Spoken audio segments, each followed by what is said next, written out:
আলহামদুলিল্লাহ, এই বছরের প্রথম হারভেস্ট শুরু করলাম আজকে। বেশ কিছু মাছ হয়েছে।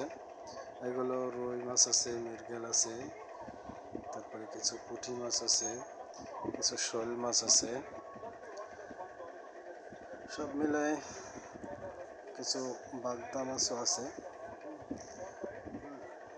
এই যে বাগদা, আজকে বাগদার রেট ভালো ছিল, 800 টাকা করে ছিল বাগদার রেট।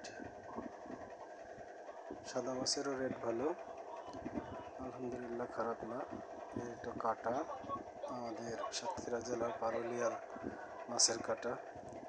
এখানে আমরা মাছ বিক্রি করি। এখানে কিন্তু সব মাছ আমার না, কিছু মাছ অন্য লোকের আছে, আমার কিছু আছে।